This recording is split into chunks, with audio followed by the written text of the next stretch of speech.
नमस्कार बंधु बान्धवीসকল Deepika kitchen and ब्लग्सर आन एटी रेसिपि भिडिओলৈকে আপোনালোক আটাইকে আদৰণি জনালো। আজি আপোনালোকৰ বাবে কচুৰ লতিৰ দুটা টেষ্টি ৰেচিপি লৈ আহিলো।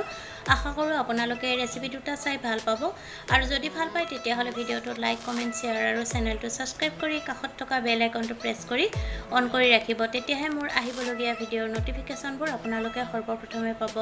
তেতিয়া হলে আহকচোন ৰেচিপি দুটাৰ মাজলৈ আগবঢ়ো। কচুৰ লতিখিনি ভিডিওটো দেখুৱাৰ ধৰণে সাফা কৰি টুকুৰা টুকুৰ কৰি কাটি লব লাগিব।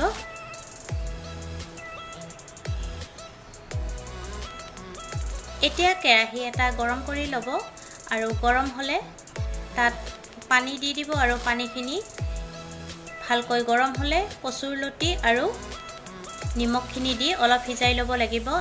প্ৰথমতে কচুৰ লতিৰ ভাজিৰ ৰেচিপিটো আপোনালোকৰ লগত শেয়াৰ কৰিম।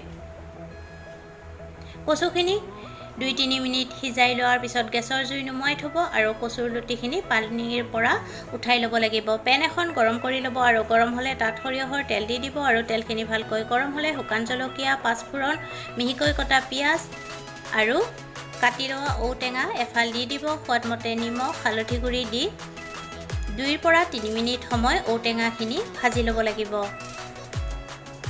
তাৰ পিছত খুন্দি লোৱা আদা, নহৰু আৰু জলকীয়া দি দিব লাগিব আৰু সেইখিনি দিয়াৰ পিছতো লৰাই 2-3 মিনিট সময় ভাজি লব। এতিয়া সিজাই লোৱা কচুৰ লতিখিনি দি দিব লাগিব আৰু কচুৰ লতিখিনি দিয়াৰ পিছত পুনৰ 5 মিনিট মান সময় লৰাই ভাজিব লাগিব। এতিয়া তাত জিৰা গুড়ি, ধনিয়া গুড়ি আৰু কাশ্মীৰী ৰেড চিলি পাউডাৰ দি পুনৰ ভালকৈ মছলাখিনি মিলাই লব আৰু 2-3 মিনিট সময় ভাজিব লাগিব। 2-3 মিনিট ভজাৰ পিছত কচুৰ লতি ভাজি ৰেডি হৈ যাব। যদি আপোনালোকৰ ৰেচিপিটো চাই ভাল লাগিছে তেতিয়া হলে ভিডিওটোত লাইক কৰিব, কমেন্ট কৰিব আৰু যিসকল ভিউৱাৰ্ছে প্ৰথমবাৰৰ বাবে মোৰ চেনেলত ভিজিট কৰিছে প্লিজ চেনেলটো সাবস্ক্ৰাইব কৰি ৰাখিব। এতিয়া আহক 2 নম্বৰ ৰেচিপিটোলৈ। 2 নম্বৰ ৰেচিপিটোৰ বাবে কেৰাহী এটা গৰম হ'বলৈ দিব আৰু গৰম হলে তাত সৰিয়হৰ তেল দি নিমখ হালধি দি মাছ 4 পিচ প্ৰথমতে ৰঙচুৱা কৰি ভাজি ল'ব লাগিব।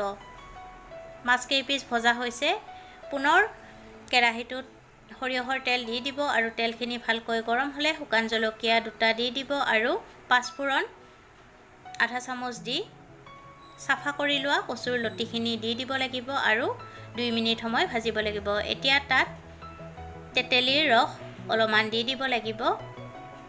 সোৱাদমতে নিমখ আৰু হালধি গুড়ি দি দিব আৰু অলপ আটা পানীৰ সৈতে গুলি দি দিব যাতে জলখন অলপমান ঘন হৈ পৰে। তাৰ পিছত ভাজি ৰখা মাছ কেই পিচ দি দিব লাগিব। মাছ কেই পিচ দি 5 মিনিট মান সময় উতলাব লাগিব।